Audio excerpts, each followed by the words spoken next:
All right. How are we feeling after yesterday? Anybody identify? There were 2 steps to what we needed to do yesterday, right? Well, there were a few steps, but the one was, what do I desire? Oh, limitless. Victoria says limitless. I am limitless. Yes. What do I desire? Isn't it amazing? The discussion yesterday that we talked about how a lot of us don't even know. A lot of us don't even know what we want because it was almost like, in a way, predetermined for us. Somebody said you would be good at that. And so that's what we did. So in order to really get to where we're going, we have to know what we want first. Those of you that have been in my other coaching program, you know, you've heard me say this. It's kind of like if I say, where are you headed? I'm going to go west. I'm going to go on vacation. I'm going to head west. Great. Where are you going to go? I don't know. I just know I'm going to head west. Okay. Are we going to the lakeshore? Or are we going out to Colorado? Where are you going? What's the destination? So we got to know what we want. We got to know where we're headed, right? Where are we going? So many of us have woken up at the age of 30, 40, 50, 60 and said, oh, I'm nowhere near where I thought I would be. Well, where do you think you'd be? I don't know, just not here. This isn't where I thought I'd be. Okay, where do you think you were going to be? I don't know, but this isn't it. If you don't know, how do you know where you're going? So what do you want? What do you desire? Like I said yesterday, if I'm the first person to give you permission to ask yourself that, take it. Take it. Those desires are placed in your heart on purpose. They're there for a reason. They're there for a reason. Yeah. So then we said, okay, this is what I desire. This is what I want. Some of the things we talked about yesterday were, I would love to grow my business, but I'm afraid my customer service will lack. I would love to get a new job, but I don't believe I'm qualified. The but behind that is the limiting belief, right? What's the limiting belief? So what are some limiting beliefs that you identified that you might have within yourself of why you might not be there today, why you might not be there? Maybe the limiting belief was truly that you just didn't know that you could ask for what you wanted, that you could decide. Was the limiting belief that you thought it would be hard, that you thought it would take away from your family, that you thought it would require more time?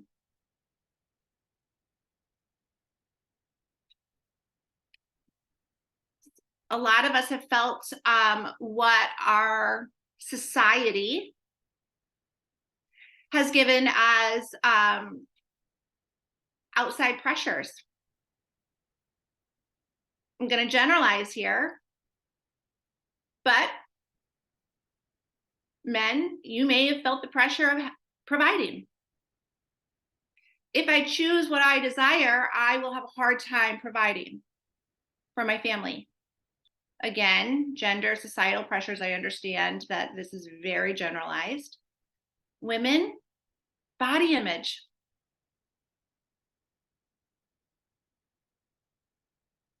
I'm not confident enough in my body. Whatever it is. We talked about the top 10 ones in the workplace yesterday, but really, limiting beliefs are everywhere. I felt the pressure of both of those, to be honest. Raising 2 children by myself, yeah, I have to be able to provide. And anyone identify anything that they want to share? If not, that's okay. If you do, it's the benefit of coming on live and not watching the replay. So, okay. All right. So if you haven't done that exercise, I encourage you to do the exercise. John messaged me yesterday, and I'm so grateful for you, John, and I hope you're okay with me saying this. He said, I think you have a limiting belief because yesterday you said some people just come to you for entertainment. And I really think that people come to you to be transformed. That's why they want to be around you. And I said, thank you for bringing that to my awareness. I'm going to accept that limiting belief. So now I have a new belief. Thank you, John. That anyone who comes to a masterclass or a launch or signs up for one of my programs does so because they wish to be transformed. And they put the work in to do so. They don't just come here to be entertained. They don't just come here as a time sucker to have the knowledge. They do it to be transformed. And in that, it means, okay, I got to do some self-discovery in order to be transformed. That's where the work comes in. And it's also the work that a lot of us avoid. Why? Because if we slow down, then we're not on the grind all the time. And the only way to be successful and the only way to hit my dreams and goals is I got to be on the grind. Do you know how many years I lived that lie? It is a habit, and my husband can attest to this, that I have to be very aware of because I will grind. But what I know is that when I slow down and I get into my imagination, just like what we talked about yesterday, that is when inspiration comes. That is when opportunity shows up. That is what makes things easier. Is already imagining myself in the wish fulfilled, imagine myself being what I desire, doing the things I want to do, and having whatever it is that I would like. But if I am working from a place of not being inspired and grinding from the place of where my conscious is today with a different goal in mind, that feels really, really hard. That feels like I got to do all things. It feels like I got to work all the time. Instead of just coming from that place of what I desire, imagining myself being there. Because remember, yesterday we talked about the subconscious mind does not know the difference whether you are reliving a past memory or whether you are imagining your future. But whatever it is that you keep on putting into the subconscious mind, you keep on saying to yourself, the story you keep repeating is what just repeatedly shows up in our outside world. So I think it was Joe Dispenza, I want to say, says most people live from their past present. They live from what happened to them in their past. And that comes to the present. It says the path of least resistance, the way to get to where you want to live is live from the future, present. Live from that. So that's what we're doing. That's what we're doing. So that's where the work comes in, right? So what do I want? And then what are some limiting beliefs that I identified? Now, the only reason I want you to identify the limiting beliefs is not to dwell on them. Okay? I'm going to go into that for a second. I'm a mentor. I'm a coach. What I am not is I'm not qualified, and I don't have I just don't have the qualifications, nor really the desire to be a counselor, to be a therapist. And the only reason I'm saying that is this. By the way, I had my share of therapy. I think it's great if it's something that you need, if it's something that you desire. But here's the difference. A therapist is going to help you heal your past. Okay, you go there for healing. Coaching says, I'm going to take you from where you are today to where you desire to go. To where you desire to go. So in this specific program, for today's sake of the masterclass, I didn't have you go to the limiting beliefs to dissect them and dwell on them and blame and say, this is why I am the way I am. I had you go there to create a new level of awareness. That's why. Okay? So we all show up here with scars. Absolutely. We all have scars. We all have things that we have been able to heal. It doesn't mean our scar doesn't show. It's a part of who we are. But if there is an open wound and you show up to a coaching session, a masterclass, and there's an open wound and it goes, ooh, I can't touch that. That really hurts. That just means I'm not ready to move forward yet. I got to go back and do some healing. But today, what we're going to do is we're going to work under the assumption that healing has been done and that we're ready to move to our future self. That we're ready to say, this is where I am today. I'm going to show up scarred, but I don't have open wounds, and I'm moving forward. Hey, Brooke. Yes.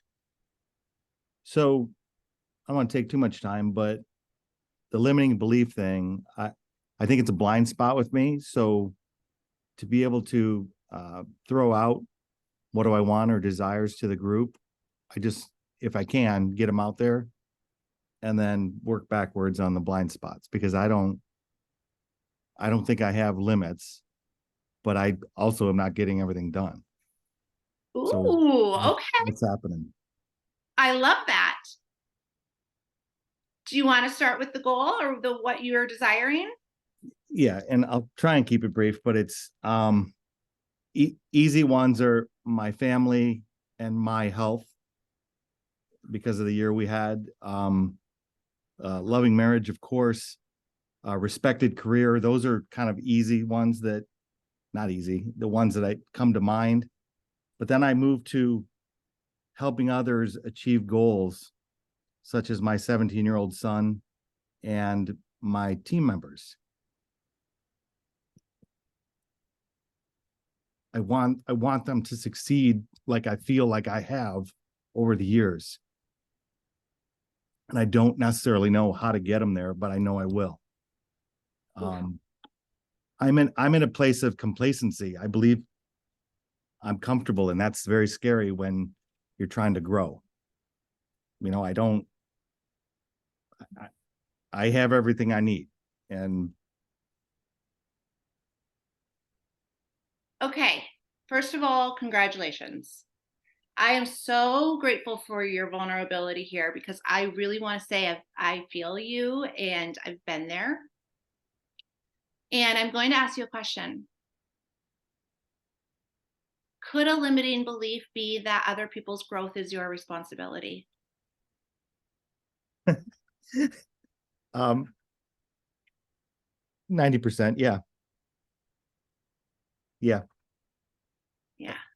But that's not saying they can't do it without me. I know they can. Absolutely. And I will tell you, I have the absolute same vision. I want to impact people. I want to inspire. I want to help people be their best selves, help them see the success they desire, right? And so a lot of us, and I'm looking at a lot of you in the room because I've had very intimate conversations with several of you. Some of you in here manage others. You have a team. You have children.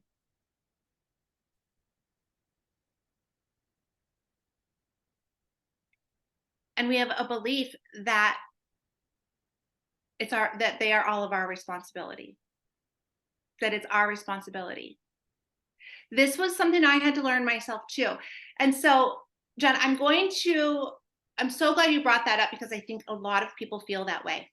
And then that's going to open a door for our next conversation, because to be able to expedite results, we have to be able to let go of limiting beliefs. And if we think that everyone's success is our own responsibility, how would we ever do that? Because yesterday I talked to you about, like, I have a strong belief in God. My faith is very strong. This work, talking about manifestation, has actually strengthened that. Here's what I know. Here's why I bring this up. We all have free will. We all have free will. So, John, the best thing you can do is be the person. Show them. And you already have, right? So continue. Inspire. Open the door. I am a firm believer that people find me when they're ready for me. I firmly believe that I come in invited. I believe that people who are not ready to hear my message did not show up today. And you know what? I am so okay with that. I'm going to keep doing what I'm doing. And when they are ready, they will be here, because I'm not going anywhere. So you keep doing what you're doing. You keep being there when they're ready. We don't come from a place of judgment, because it's just not their time. It's okay. When it is, you'll still be there. But think about when, if you are available when they're ready. Think about energy. I want all of us to think about this for a minute. And I love the questions, because I go there because I know it helps everybody else. Think about like you're dating somebody, or you're in the dating world. I know that feel, or a friend, right?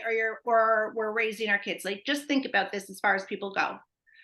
When somebody needs you, and they need you in their life, and they need your energy around them, and you need that, and they need you to be like, oh, you can't get together today? That's okay. How about tomorrow? Oh, not tomorrow? Okay, how about Monday? That's fine with me. I'll just be here whenever you need. What are they really doing? They're not attracting.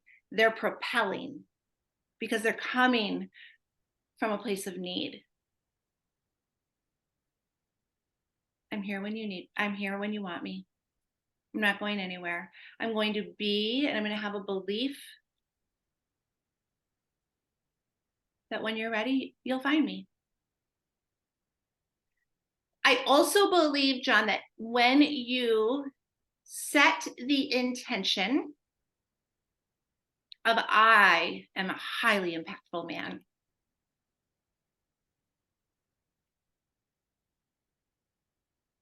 I make it a core value of mine to help people succeed in all their goals and dreams. I firmly believe that when you are intentional, you attract. The right people will find you. So what I want us to do is be open to receive, but not attached to the who or the what. Make sense? Open to receive, but not attached to the who or the what.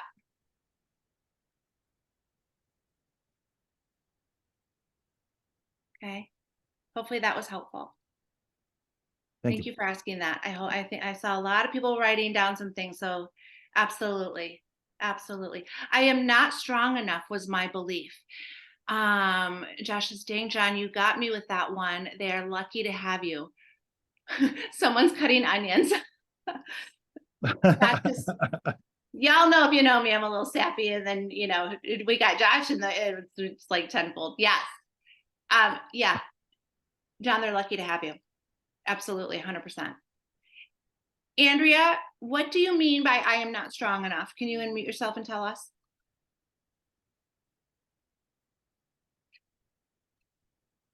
Well, when I think about the thoughts that I had when I came up with that limitation is I'm not strong enough to be able to be healthy, right? I have a certain health goal that I want to obtain.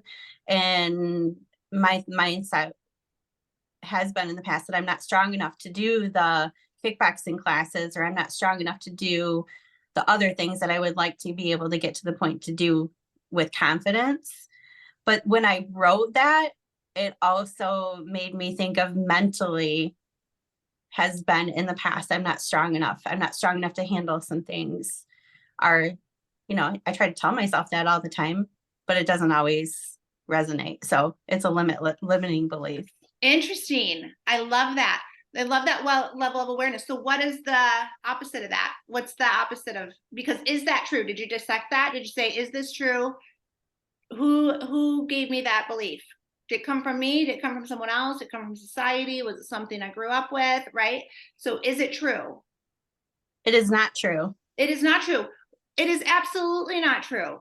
It is a past thought. And working from that past thought of it's hard, I'm not strong, but I'm going to achieve the goal anyway. That feels really hard. I'm not strong, but I'm going to go to the gym. That's hard. I'm not strong enough in my mind, but I'm going to make sure that I get up and I do it every day anyway. That's hard. That's coming from the level of awareness of what got you where you are today. Now think about this. If you get into your imagination for 10 minutes every day and you see yourself as that strong, healthy woman, does making healthy decisions then become more natural, become easier? Because you are. That's why we have to get into our imagination. Good? Thank you. Yes. I love this. This is so good. Okay. All right. So let's just say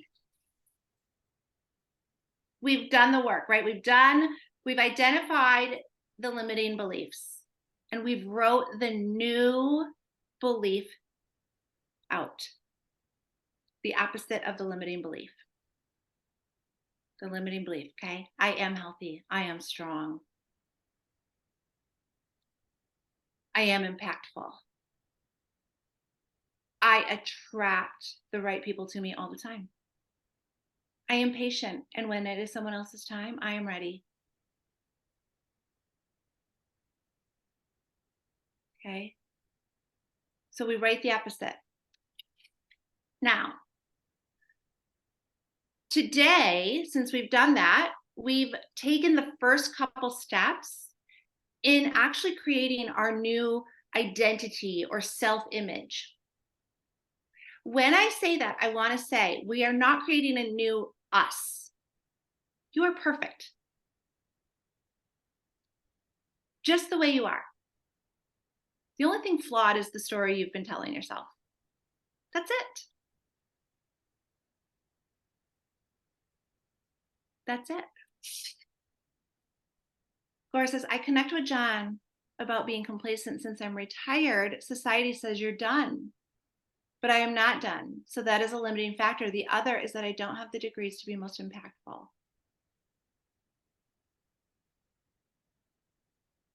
Okay. Absolutely a limiting belief, because I'm going to say this to you, Goris. I'm going to say it in front of a half dozen people and anyone who watches the replay. That is a limiting belief. You are one of the most impactful men on my life, and I've known you under 2 years. So that is a limiting belief. You are absolutely impactful. And you are absolutely not done. I am young. I am vibrant. I am healthy. I am so happy and grateful that I am retired from my day job so that now I have the time, freedom to go and impact a lot more people than I have before. My core value, my identity is I am impactful. I make an impact. And I don't need a degree to be impactful. That is not a requirement at all. Not even close. Not even close. Okay. I love it. Thank you for sharing that. Okay. All right. So we're giving a vibration, right? So most people are going to depend on society, just like Gora said, to give us that vibration. We allow our outside circumstances, what we're in right now, to be what we operate from. So the imagination and getting into that desired state is extremely, extremely important. Many of you have heard me say this. I even have it on the back of my car. The be, do, have.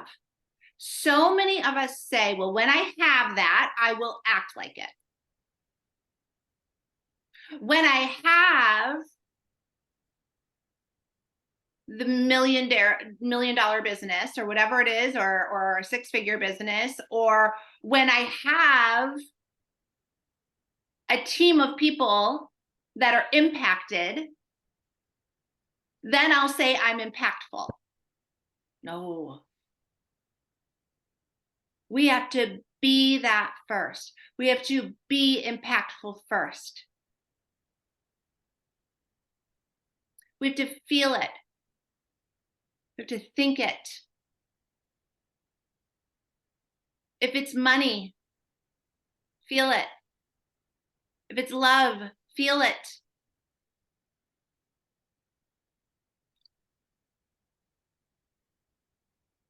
I had to feel love before I attracted Josh. And that is a fact. I was dating from a place that I didn't like myself. So what was I attracting?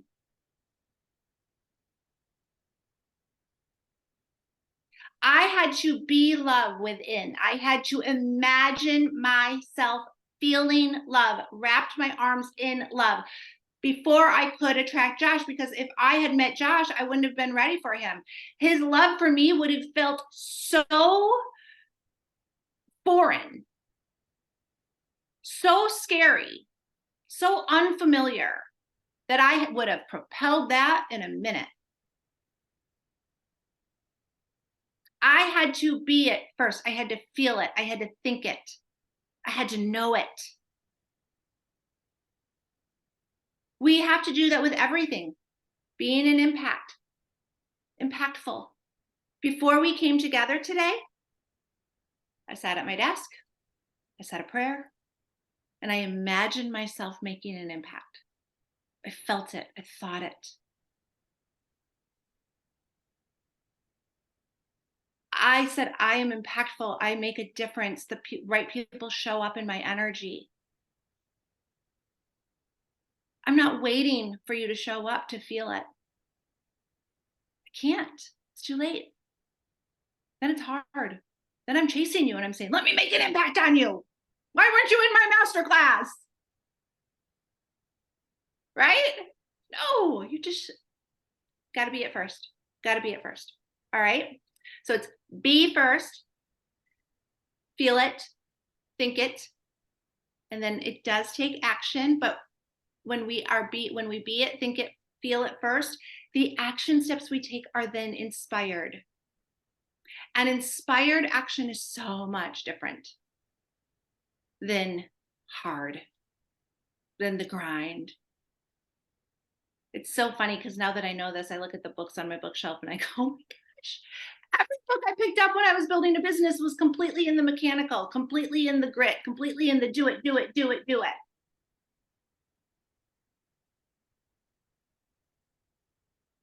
If they would just say, get to where you want to go first, be that first, all those authors would be out of jobs. Do we have to act? Yes.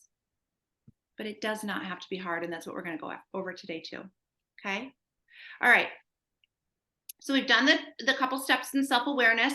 We've decided, what do I want? By the way, there's no right or wrong in that. I kind of think of it like a tunnel. If I'm walking down a tunnel and I have a flashlight, I can only see so far. But if I just keep taking steps forward, I can then see further and further. So it's a moving thing. Like John and Gora said, complacency. How do you not become complacent? Just keep moving forward. The next thing will show up for you. Just keep showing up. Just keep taking that action. Come from inspiration. Your inspiration will tell you what's next. You'll figure it out what's next. Don't worry about it. Worrying about what's next gives me anxiety. Talking about what happened to me in the past, unless I've been able to talk about it as a success story, gives me depression. Let's just worry about right now. Who am I right now? Okay. So then we've built our identity. What do I really think of myself? What do I really think about myself? What are the new beliefs? Okay. What beliefs in the identity did you find that maybe, or what you wanted that you do well? Maybe you found some things like that. Like, hey, you know what? That used to be a limiting belief, but I'm really proud of myself for overcoming that one. That's how I got to where I am now. Okay. And then the limiting beliefs that were shifted. And we went through some of those today. We talked about some of those already. Okay. Now that we've determined what we want and we've rewritten our limiting beliefs into our new truths, into a positive statement, we have to be it. We have to be it. We want to be our best selves while we're doing it. Absolutely. That is a given. We want to say when we're talking about and when we're envisioning who we are, yes, of course, we're kind and we're impactful and we're loved. But what is really going to move you forward is determining what you want. And that can be backwards thinking for some of us. Some of us have been told that's selfish. Some of us have been told you have enough.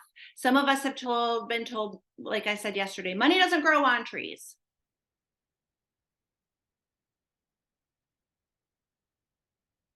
Do we believe there's enough to go around? Yeah. If complacency is a fear of yours, we got to get out of the mindset of scarcity. There's enough. There's enough. That's why we don't want to be attached to the who or the what.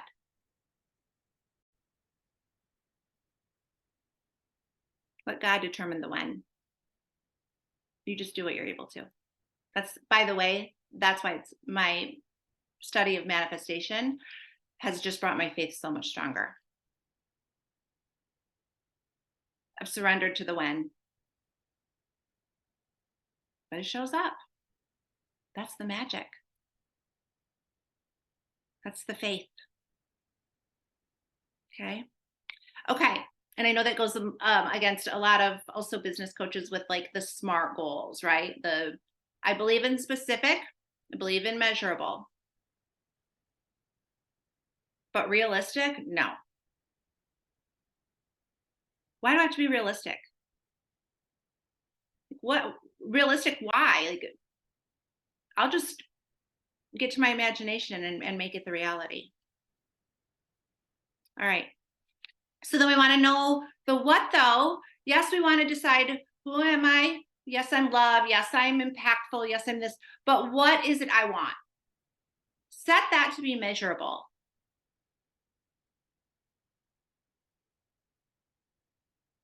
Why? Let the ego tell you. That's okay. We think of ego as a bad thing. Yes, it is the human part of us, right? But let the ego tell you what you want. Let the ego tell you, oh, I would really love a new boat. I would really love to drive a Maserati. I would really love some red bottom shoes. I would really love to stand on stage and in a stadium and speak to 10,000 people. Is that okay? Yeah. Why? Because those things that I'm working towards, if my core value is I want to be impactful and I work towards that, that just drives me to be more of an impact. Okay. All right. So then when we go into our imagination and we think about who do I want to be? How do I want to feel? What do I want to do in exchange for what I will have? What are the activities I will do in exchange for what I will have? The be, do, have. Not when I have it, I'll be it. Gotta be it first. Then I want you to think about what are those characteristics of that person? Ooh. Is that person bold? Is that person shy? Is that person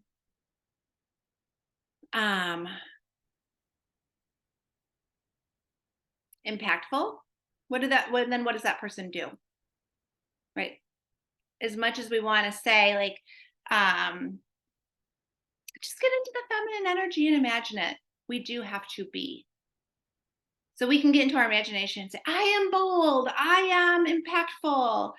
But then when it actually comes and I'm like, oh, a masterclass and promote it on social media? No, I'll get rejected.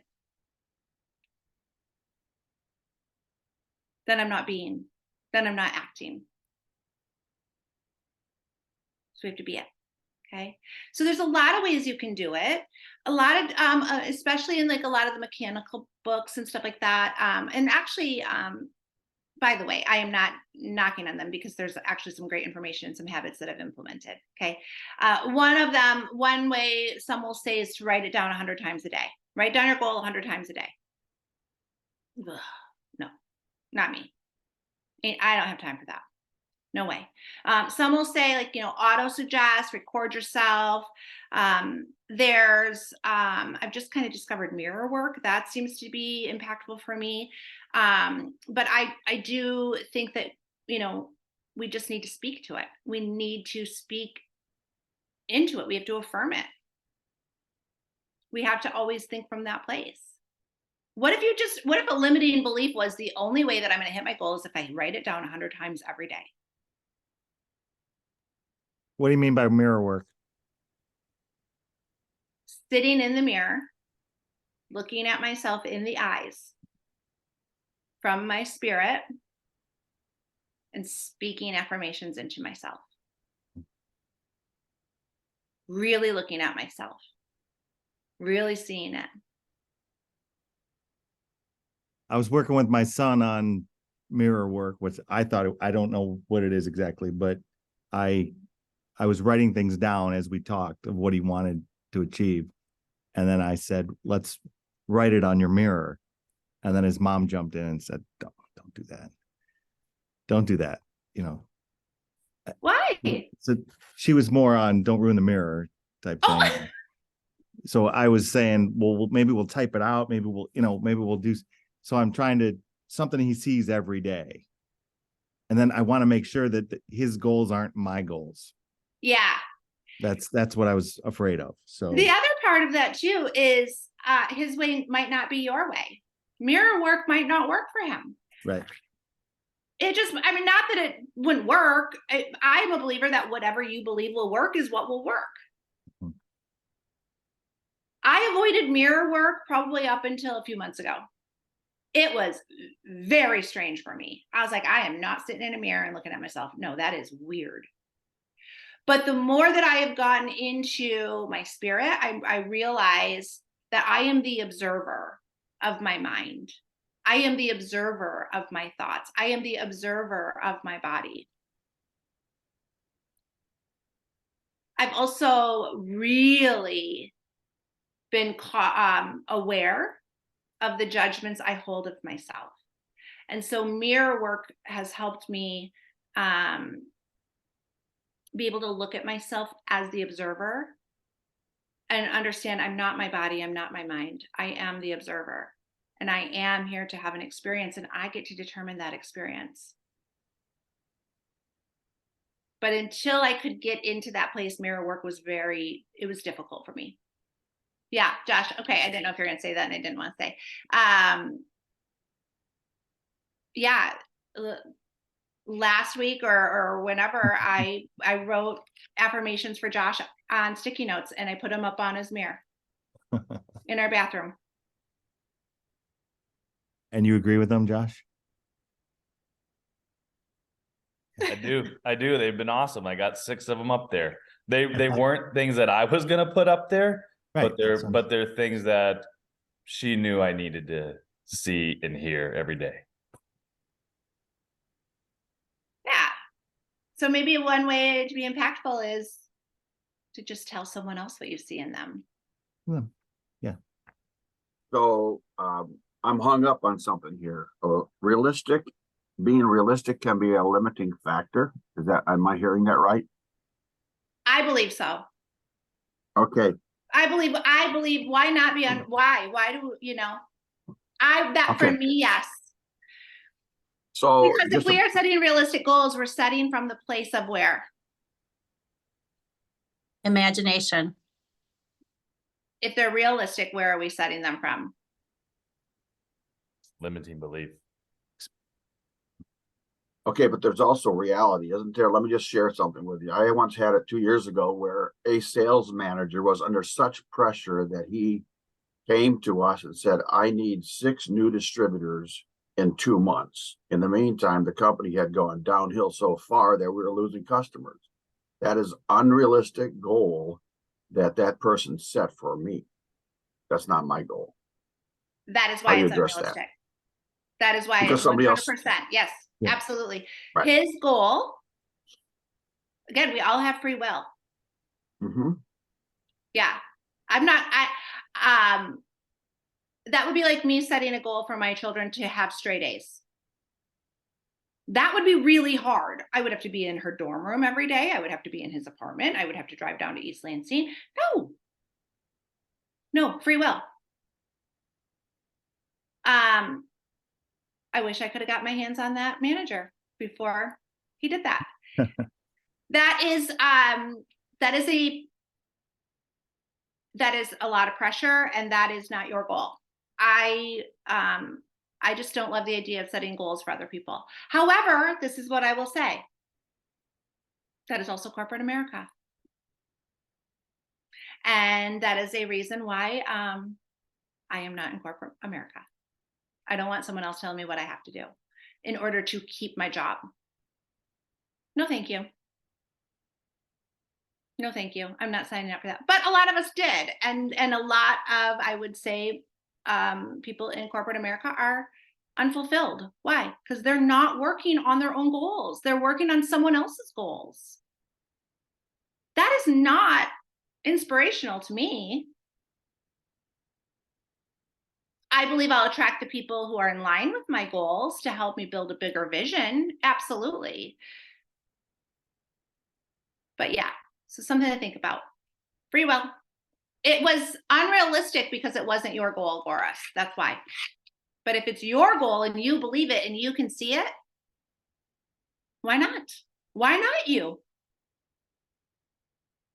Think from that place. How would that person behave? How would that person do? What characteristics would they have? How would they feel? How would they think?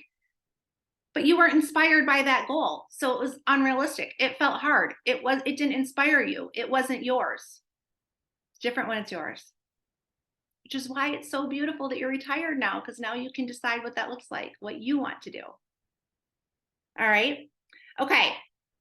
Now, when you are determining who you are, the B, how do you think? How do you feel? I love how some of you said this, because it's really going to be important that we talk about what we value in that. So if you value, Julie, like what you said yesterday, strong relationships with my clients. If you value that, state it. It solidifies the identity. It solidifies the place that you're coming from. I value relationships. I value growth. I value opportunity. We don't want to come from a place of being scared of complacency. We want to come from a place of valuing growth, opportunity, being impactful, client relationships. I value my family. I value. Some of you that know me very well probably know what I'm going to say next. If you want to know what someone values, look at how they spend their time and look at how they spend their money. If you really want to know what you value, look at how you spend your time and look at how you spend your money. Because if you are a person who spends your time people pleasing, what do you value? The opinions of others.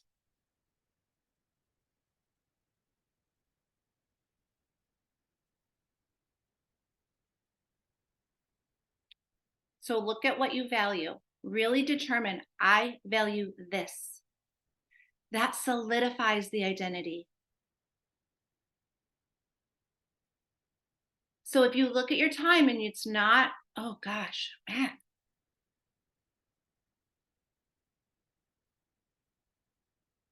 Ask yourself why. The reason I say that, and it's just that was a blind spot for me. If we're talking about blind spots.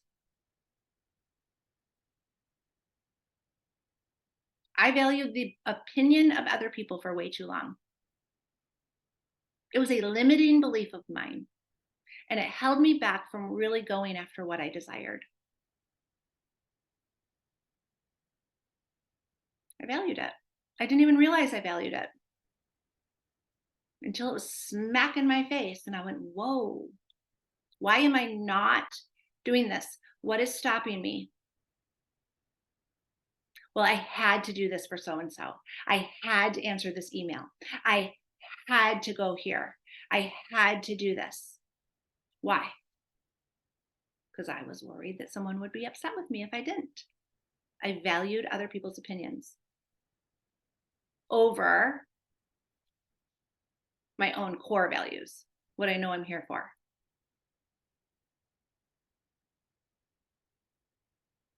Do I value being a kind person? Absolutely. Can I be kind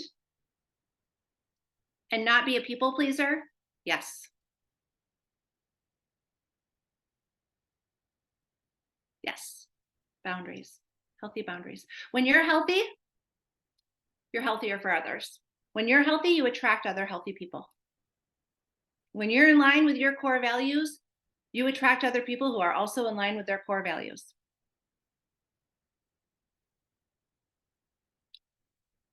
My friends, if I got something to do that's within my core values and I have to say, hey, sorry, not going to work today, I don't get pushback for that anymore. When I assumed I would, or when I assumed that someone would be mad at me for it, well, that's the people I attracted, and I attracted the people who were, yes, indeed, mad at me. No longer. It's okay. Because I attract people who know who I am, what I stand for, and that it's not personal. It's not personal. If you take everything personal and make it about you, what are you valuing? Because just like we talked about yesterday, people are looking through the lens, their own lens, not your lens. They're looking at through the lens of the level of awareness that they're at. I was in a coaching session. I loved how my coach, Kathleen Cameron, she's my coach right now. She's my mentor. And she was talking to us in in one of our group sessions, and when people would get mad or take things personal, she would just kind of go, "Oh, that's interesting. They just didn't get the memo that we don't do that anymore. They just didn't get the memo. Done. I'm not judging it. I'm not going to dissect it. I'm not going to try and change it. Oh, gossip? You didn't get the memo. Sorry, I don't do that anymore." The end. Oh, you just didn't get the memo. I love it when she said that. I was like, yeah, that's good. That's good. My other one, and I was talking to one of my clients. I said my favorite reaction is interesting. That's interesting. I can't believe that this happened and this happened. Interesting. I'm not going to try and change it. I'm not going to come in uninvited. If you ask me, be prepared to hear what I have to say, but I'm not going to come in uninvited. Okay. All right. So, what do you value? What do I value? I value my time. I value the ability to make an impact. I value relationships. Is how you spend your time and money showing that. Okay. If it does, when you come from inspiration, you start with your identity of what you want. Stating what you value is going to solidify that identity for you. All right. Okay. Now, we've done all the work of the feminine energy. Remember yesterday I talked about the difference between the feminine and the masculine. Very difficult for me before I knew this stuff to get into the feminine energy, to get into my imagination. Now, that does not mean you don't have to act. In order to fuse what you want, you do have to take action.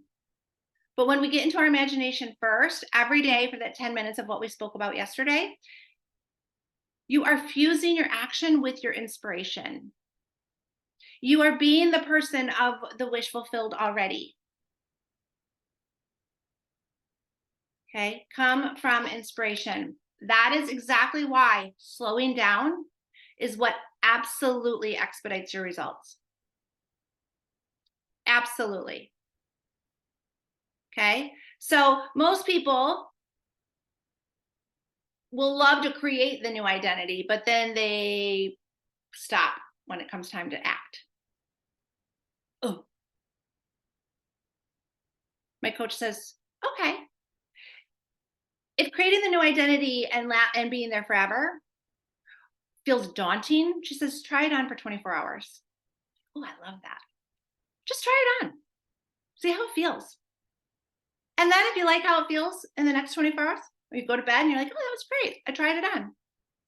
Do it again the next day. Just try it on. Like that feels light. We make things so heavy by feeling like I have to change this forever. My whole world is going to have to change and everything around me is going to be different. Just try it on. Show up as it, okay? So you say, okay, for the next 24 hours, I'm going to think, I'm going to feel, I'm going to act, and I'm going to show up in that new identity, that new level of awareness of what I am, okay? And if you try it on, what you will see is it is much easier than you think it is. If you don't come from the inspiration first, though, it will be hard. Imagination first. Come from inspiration. When you do that, you will find that trying it on is very easy. All right. So think about that. In order to make it easy, when I try it on for 24 hours, does that version of you pay attention to all the noise? What do I mean by noise?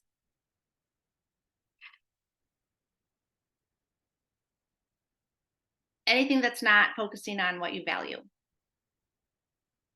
That's noise. Gossip. Noise. Worrying about the past. Noise. Trying to control things in your outside world that you can't control. Noise. Getting mad about the traffic. Noise.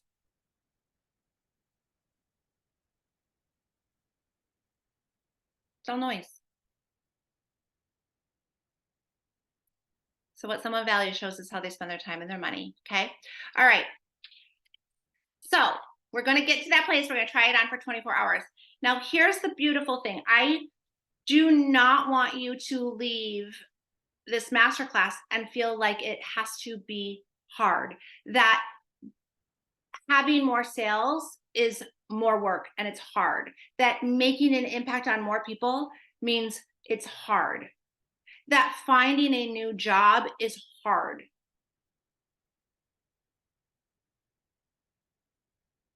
If you haven't read The Power of Awareness by Neville Goddard, do so. If you want a business book that would maybe even state the same thing, chapter 14, he does a chapter called The Effortless Way. It's beautiful. The Effortless Way. And even if you just read, if you want a mechanical book, if you're in real estate, let's say Gary Keller wrote The One Thing.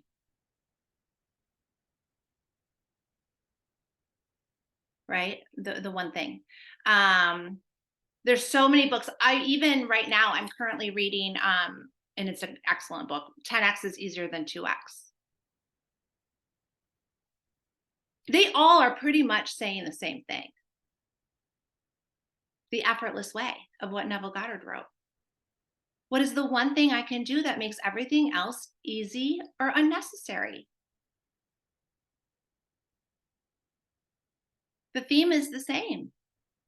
Because we believe that in order to be successful, we have to do all things. We have to do it all ourselves. Everything must be done. And so then when we set a different goal for ourselves from the level of awareness of this is hard, it means I have to grind more. I have to work 12 hours a day. I have to be all things. It's going to be hard. But quantum leaping yourself, really getting to that place, instead of making like a very lateral, slow move, by the way, thinking from where you are right now that got you to where you are, that hard and that go, go, go, go, go, that is a lateral, very slow moving place to go. That feels pain. That's hard. But what if you said, oh, well, what if it were easy? What if it were easy? What's the one thing that I can do every day so that everything else becomes easy or unnecessary?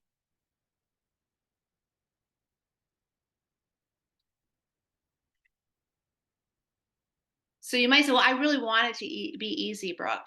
I really do want it to be easy. But my belief is that it's going to be hard. Then what will it be? If you want something, but you believe something different, what will it actually be? What will show up? It'll be hard. So it's always the thought behind the thought, like what we talked about yesterday. The thought behind the thought is what shows up.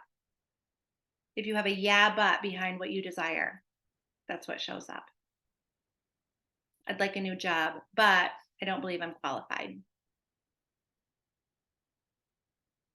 That will show up.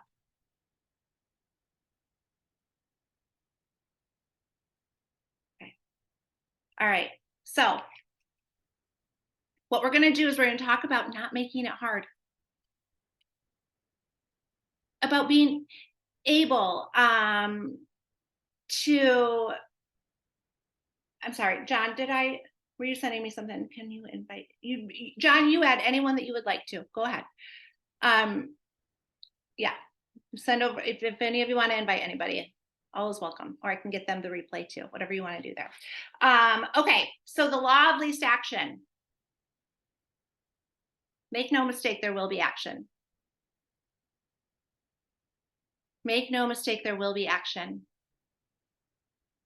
Yesterday we heard, I really would love to set a higher goal for my business, but I am afraid that my client relationships are going to suffer because of it. I know this person values client relationships.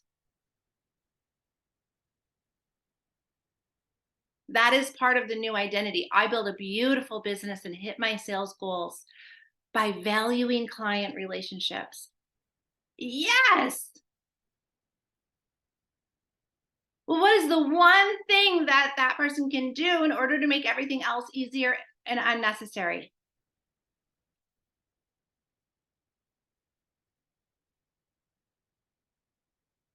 Value relationships. Be the realtor or the salesperson who values relationships. How do I do that at a bigger level? I have more relationships to value. So what is the one thing I can do every day to make everything else easier or unnecessary? I value the relationships I have, and I set appointments to find more people to value relationships with. That's it. Everything else is noise. Everything else can either be delegated or dumped. That's what I value.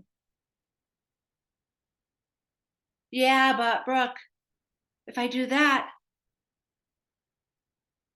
I have to spend money. I have a limiting belief that if I hire someone to delegate to, if you spend your time valuing relationships and setting appointments to value more relationships, I promise you, you won't need to worry about how to pay the person that you're going to delegate to at all. Everything else will become unnecessary.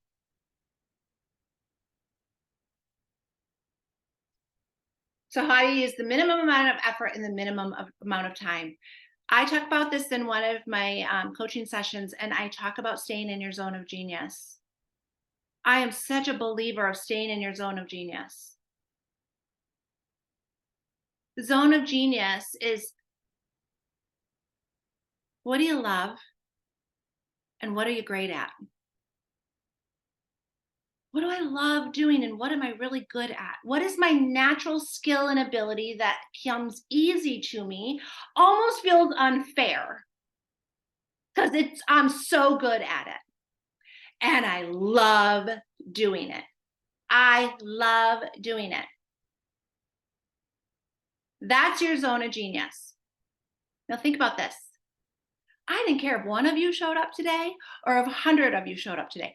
I love doing this. I'm doing it anyway. Period. I love it. Some of you value client relationships. I love it. I'm good at it. I can do it better than anybody else. Some of you love numbers people. Value having their companies see profit. They're good at it. They're better at it than anybody. That is not me. I am not a natural accountant. I am not a numbers girl. My son is. My son thinks in numbers. He's a finance degree. The things he talks to me, I'm like, you might as well just be speaking Japanese. But I let him go off on it with me because he is enthusiastic. He is excited. So much so that Josh had a dream about him being in college with him and was like, what? Right? Like this kid loves numbers, loves to learn. He worked for Corewell Health over the summer. And I mean, he would bring spreadsheets to me to show me how many millions he saved them. Excited, zone of genius. Tell me there's not enough to go around. We all have our own strengths. We all have our own abilities. But we have this backwards. We think, well, I really think I should work on my weaknesses.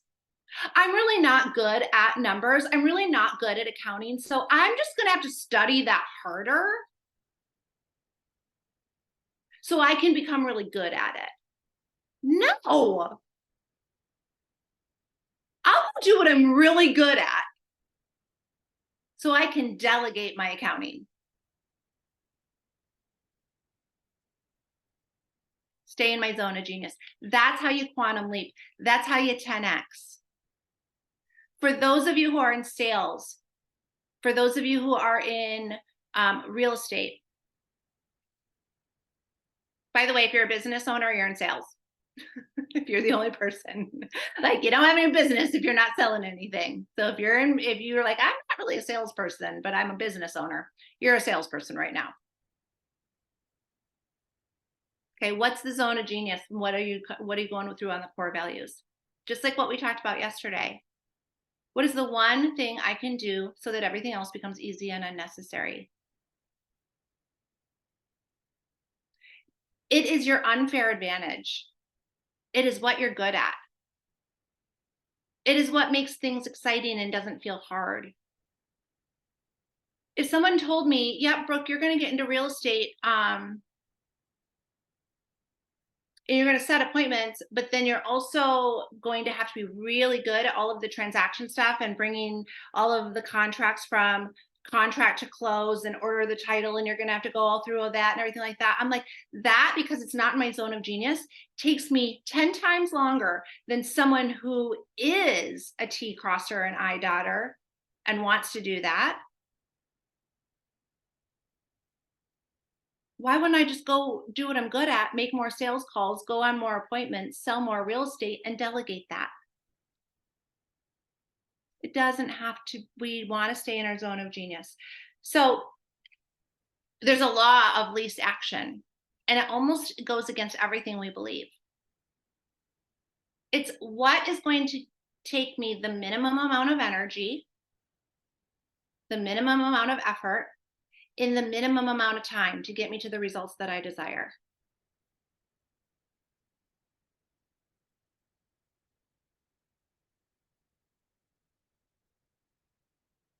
It almost feels unfair. I was in a coaching session, and I had someone say to me, I gotta be honest with you, Brooke.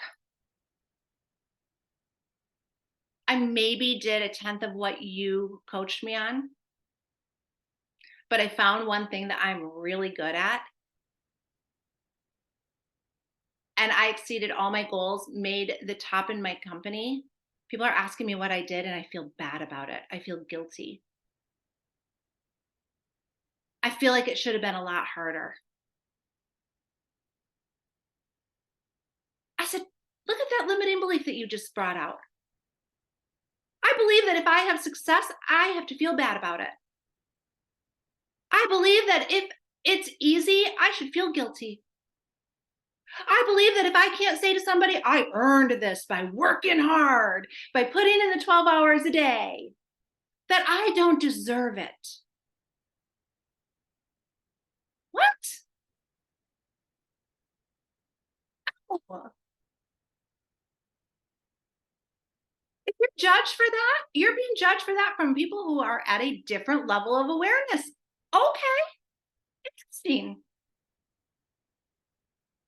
I'm not going to try and change that. I'm just going to live a life designed to build a business that funds the life I'd love to live, which means the life I would love to live does not mean I'm on the grind 12 to 14 hours a day. No, thank you anymore. I had to learn that the hard way. Some of you maybe too. No, thank you. It's a limiting belief. Why? Because someone else told you that. Because someone from a different level of awareness said, that's bad.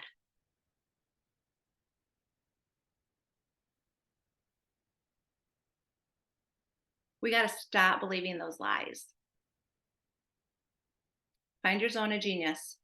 Find the one thing that makes everything easier and unnecessary. If it's client relationships, you build client relationships. If you're the best salesperson ever and you are a heck of a person on the phones, and you can overcome client objections because you know that you can help them better than anybody else, then you do that better than anybody else and set those appointments. And you know who I'm talking to if it's you. If it is, stop trying to do everything else. It's the one thing you can do that makes everything easier and unnecessary. Set appointments, go on appointments. Does it matter how you set appointments? No. It matters that you do it in your zone of genius. It matters that you do it in your strength zone. It matters that you do it with something you love, because then you'll do it consistently. The one thing you can do that makes everything else easier and unnecessary. Don't worry about the noise. Worrying about more paperwork, worrying about more emails, worrying about all the things is a limiting belief. Do the one thing that makes everything else unnecessary. You'll find a way. It can be delegated or dumped. I promise. Yesterday we talked about another way of the effortless way. And I was said, we think we have to do all things. And so one thing that I recommended was, for all of you list people who love to-do lists, I say you list people, I'm probably a list for people too. Because if I don't write it down, I'll be like, you love your to-do lists. Take a look at it and separate it.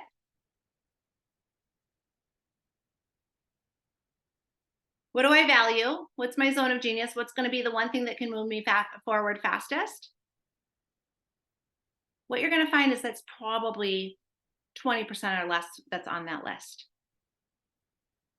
80% of it is just a to-do list. Oh, but Brooke, I have to get this taken care of. Why? Because someone's going to be mad at you because you didn't respond in their time? If you don't respond to that email right now, does it still close in 3 weeks? Yes. So do the 20% success list first. Everything else will become easier and unnecessary. That's the path of least resistance. That's how we work a 4-hour day instead of a 12-hour day. And you don't have to feel bad about finding what you're good at and doing it better than anybody. And if you're someone who wants to make an impact, just show other people how to do that. Just show them how to do that. Well, let's make a list of everything that you do every day. What do you love? What are you good at? Great. We'll find someone else to look at the list of everything you hate. Why would you spend all your time doing that? It takes you 10 times longer. You're miserable. And you're going to quit because you hate the job. So do what you love. It's the effortless way. Effortless way. Okay. So slow down every day. Get into your imagination. What do you want? Who am I? How do I think? How do I feel? By the way, the being, a lot of us think the being and the be do have is the grind. No, the being is the thinking, the feeling, the identity. That's the being. A lot of times we say, well, I would love to have this. Well, the reason that we would love to have that is why? Because we think it's going to bring us more joy, more peace, more time, more love. That's why we want that, right?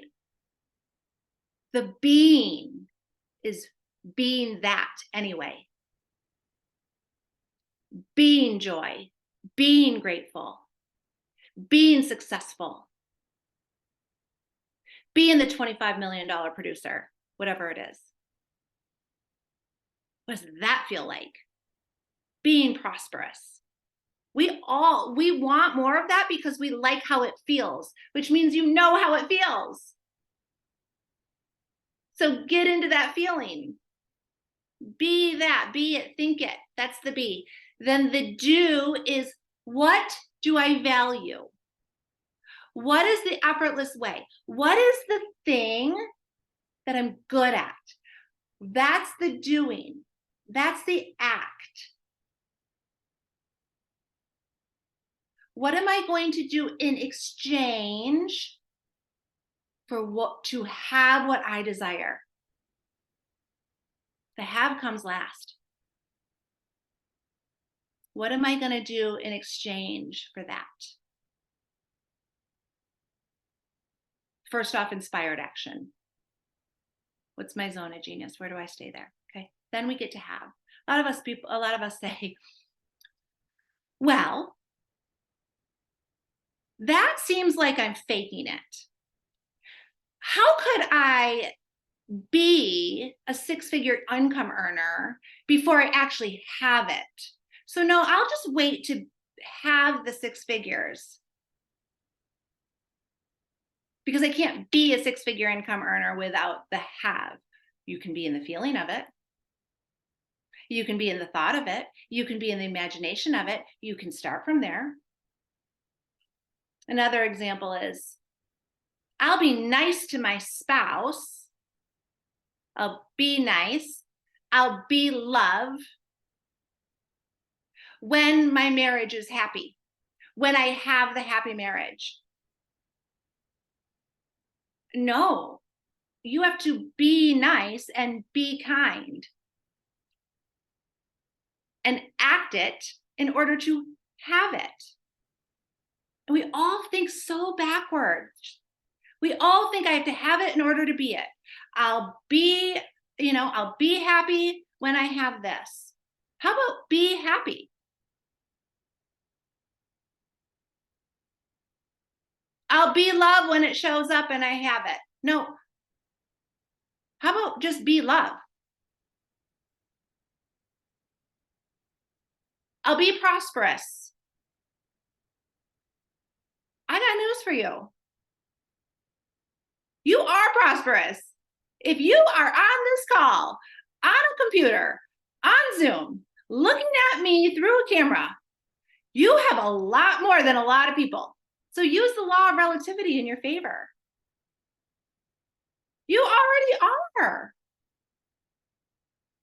You're just comparing it to what you want. Well, use that as inspiration, not as what makes it hard, not what makes you feel bad about yourself.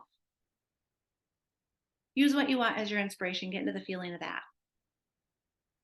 All right. That's the path of least resistance. If you still are wondering how to find the path of least resistance, I'm going to give you a real easy way to figure it out. Follow what brings you joy. Follow what feels good.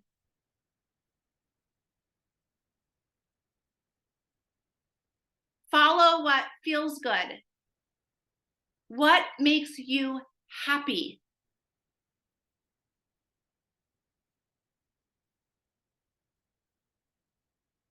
There was, I'll let you know an example. When I really kind of was learning this and figuring it out, right? It's easy to sit in a room and gossip because it's socially acceptable to do that. But when you walk away from it, do you feel good? No. So easy does not always equate feeling good. Right? And so when you become aware of that, I remember it was probably over a year ago now, I don't know. I remember I actually said to Josh, we were in a room and there was gossip. And I engaged. And I remember we walked away and I said, I don't feel good. I cannot do that. I don't feel good. Because that brings me down to a vibration that I don't want to have. So if something you're doing doesn't feel good, even though it's easy to do and might feel good for a minute, follow what feels good. Follow what brings you joy. That's just like one example, right? If I lose my cool on my kids, happened from time to time, probably still does, but not so much anymore. I don't feel good about that. It's easy to do in the moment, but if I'm consciously aware of who I want to be and how I want to feel, I don't want to have to go back and apologize and do all the things that don't feel good. It doesn't feel good. So then I'm going to come from a level of awareness of who do I want to be? And all these things matter when we're thinking about our end result because it's all about vibration. It's all about frequency. It's all about feeling. beating ourselves up afterwards for things brings us to a very low vibration.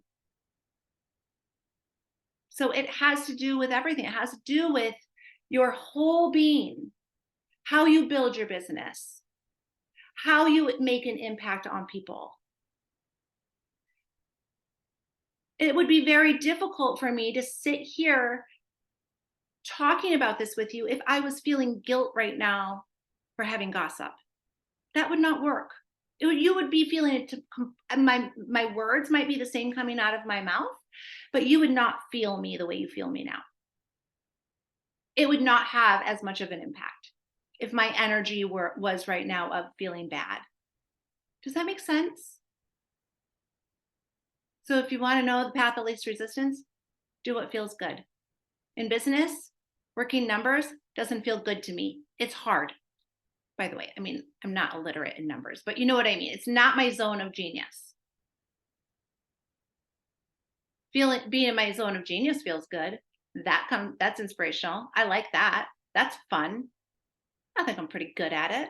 Okay. I'm going to do that more because that's going to make the biggest impact in my business. Okay.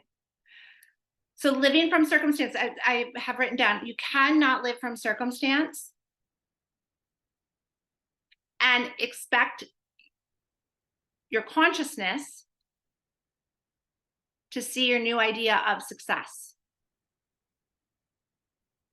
You cannot live from circumstance, outside circumstance in your physical world right now, and expect the consciousness to see your new idea of success. That's why your imagination is so important. Okay? Why? It is your past thoughts. Remember, everything starts with a thought.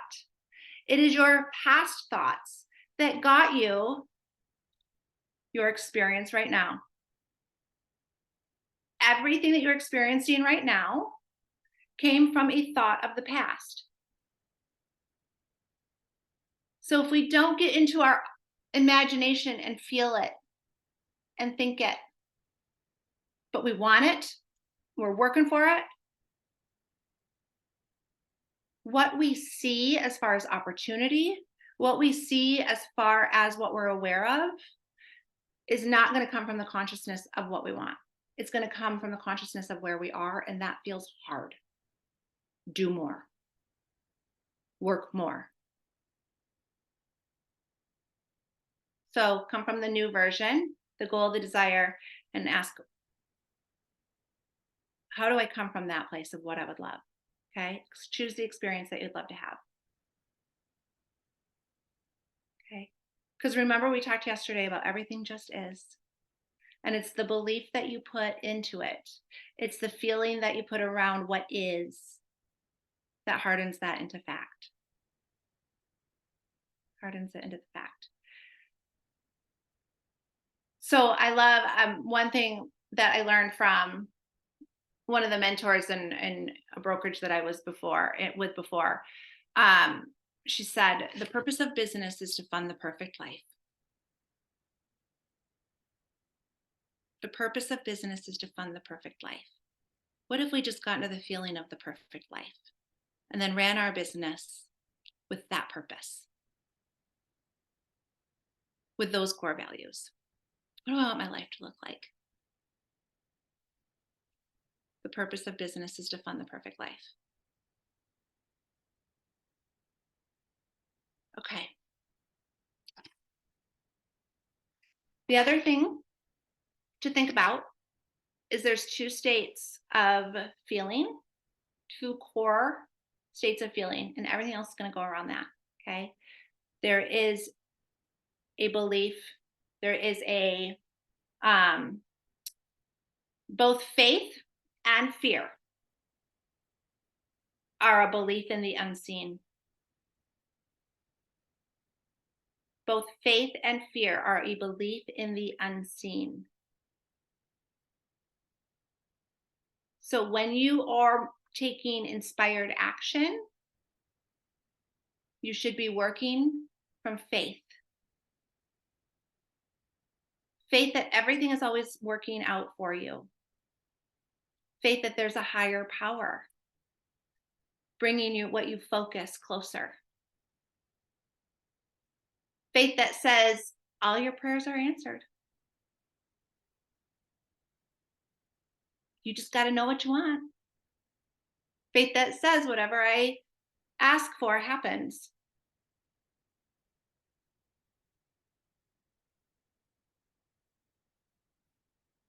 The feeling behind the feeling, by the way, the thought behind the thought.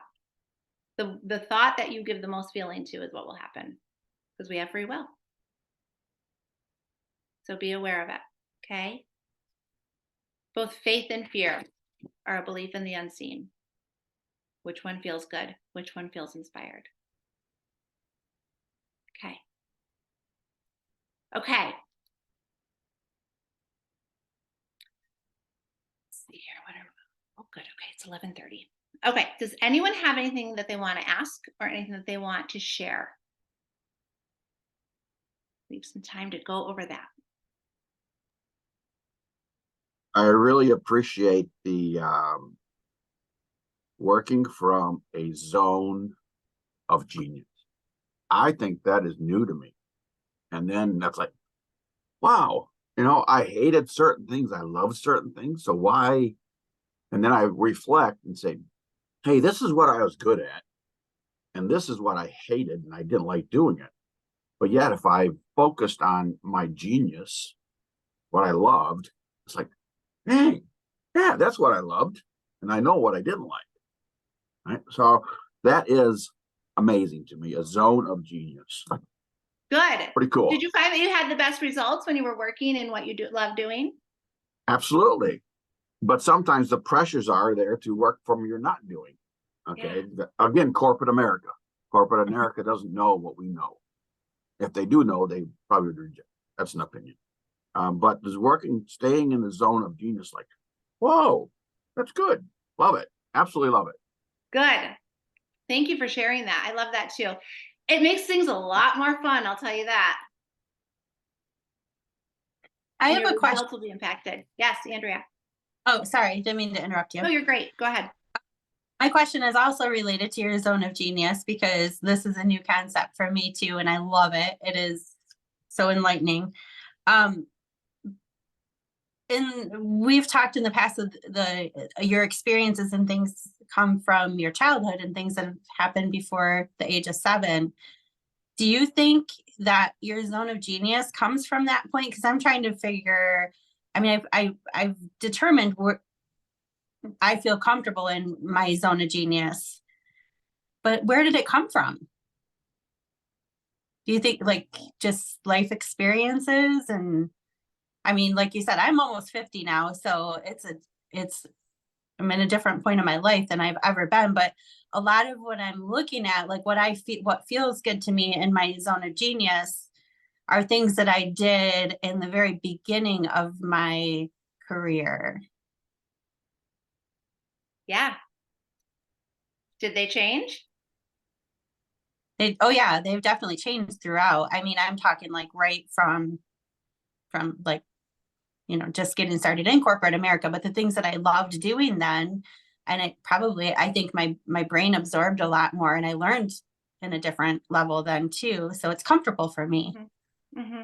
Yeah. So I'll tell you what my belief is, and it could be very different from someone else's because I don't know that there is an absolute to the answer to your question. Maybe there is, but I haven't done the research on to find out where it comes from. But I very firmly believe that we are all born with God-given talents and strengths. And I believe that it is our job to use those talents and strengths to better impact the world, whatever that be. I believe I was born with my unique talents and strengths. If I'm not working in my zone of genius, am I using my God-given talents to the best of their ability? No. I'm letting the noise happen to get in the way of it. A lot of our beliefs, our truths, do come to us before the age of 7. Thankfully, you're all here. You're all growth minded. You all want to change those beliefs. You've been doing so. We obviously know that beliefs can be changed. But before the age of 7, our mind is wide open. Anything that's dumped in the conscious mind goes right to the subconscious mind, right? Because there's no filter. But that also comes with any vibration that was in the household, that anything that you were told. Right? Those are like the beliefs that you just did not have the filter to say, is that true? Is this something I have to believe? Is that my truth? But I think that that's going to be very different, Andrea, than following what feels good. What feels good? What brings you joy? I have a thought on that, Andrea. I think it's the things that come naturally, potentially, and then you receive positive feedback along the way that made you want to do it more. Beautiful description. I love that. Yeah, I would. Can you say that again? No. Watch the recording. Things that come naturally to you, and then things that you receive positive feedback on along the way. So make you want to do it more. Yeah. So from your outside world. Affirmation. Yeah. But you're going to get the affirmations from your outside world because doing it just simply brings you joy. So you're going to be naturally good at it because it is a natural born talent. It is a natural born skill. It is a natural, you were born with it. So it brings you joy to do it. And you're good at it. So the outside world is going to reflect that back to you.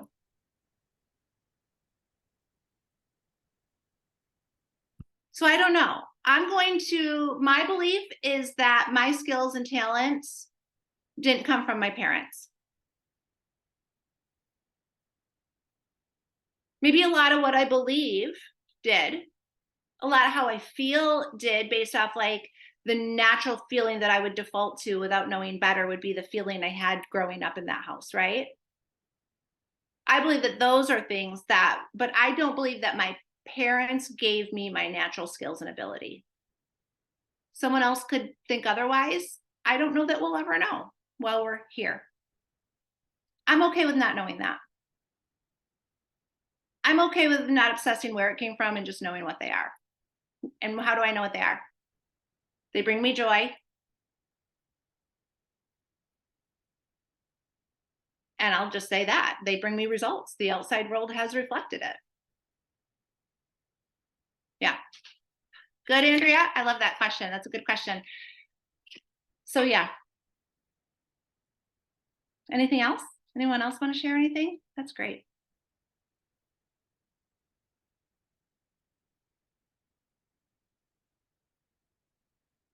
No? Okay. All right. Well, good. I'm Well, really I'll tell you enjoying this. this. Go ahead. 2 hours is heavy for me. It's emotionally draining for me, but Yeah. maybe that's a weakness. It is not a weakness. In fact, I'm going to comment on that. Some of you might know what I'm going to say. You feel very strongly, which makes you an incredible manifester. Because feeling is vibration. And the stronger you feel it, the quicker it comes. And that goes for any emotion, by the way. So don't dismiss it. Don't try and take it away. Feel it fully. Unless it's a feeling that doesn't bring you joy. But yeah, if you're feeling really strongly, feel it. Channel it. Move it towards what you desire. It is the quickest way to manifest. Truly. That's why we want to get into the feeling of the wish fulfilled. So yes, 2 hours is long, I know, but there's just so much good here to share that I had to make sure we got it all in. So, all right. So I know that we'll end a little bit early, but here's what I want to leave you with. If you did enjoy today, and you would like to still be in my energy, or you would like to look at my programs or schedule a discovery call with me, you can do so on my website. It's just brookepashier.com. I have 2 6-month programs in my on my website that you'll see. One is called Break Free and one is called Ascend. They're both 6 months both 6-month programs. They both consist of 2 live weekly sessions with me. We have 12 sessions that we go over twice, very intentionally going over twice, because your level of awareness will expand throughout the first 3 months. Those of you that are in the program, you know that. Every time we meet, you're like, oh, okay, now I have another one. So 6 months, twice a week. We do one where we go over the actual session, and then we do one that's an actual embodiment session, where that's really where the transformation comes in. We're talking about, the work that's going into it and the experiences that you're having, and we're working through those. So that is that. And then the Ascend is, you get everything in that same 6 months as you do in the Break Free, but you also get 12 one-on-one sessions with me, where we talk about your individual business, your individual goals, and what you desire. That is in a very private setting, and the focus is 100% on you. So Break Free for 6 months is $5,000. Ascend is $8,000. That includes the 12 one-on-one sessions. There are payment plans that you can sign up for on the website as well, if that is something that you wish to do. Otherwise, if that is something that is not of interest to you, that's totally okay. I'm not going anywhere. When you're ready, I'll be here. You can watch the replays. Follow me on Facebook. I put shorts up there, I put inspiration up there. We're starting to add things to the YouTube page, things like that. So if you are someone that's like, hey, I really just want to be in your energy, and that's a program is not something that's I'm looking for right now, that is so okay. I will be here when you are. And if you are ready right now, you can sign up for one of those on my website. If you're not sure, you can schedule a discovery call with me. And you can just do that right on the website too. My calendar will pop up for you, and we'll do a call, and we'll kind of see what it is that you're looking for. And if we're a fit, great. And if we're not a fit, great. I'm so happy and grateful for whatever it is that your journey is. And I'm just grateful you were here. If you do need anything from me, don't be a stranger. Please reach out. I'm here if you need anything. And just, I want to thank you. I want to thank you for giving yourself the gift of being here today and to feel it. Because as we all expand and grow, the world we live in just becomes that much better. So I really mean it when I say thank you. So have a wonderful weekend, everyone. And thank you for being here. I appreciate all of you. Have a good one. Thanks, everybody. Bye. Thank you, Brooke. Thank you, Josh. Thank Appreciate it. you.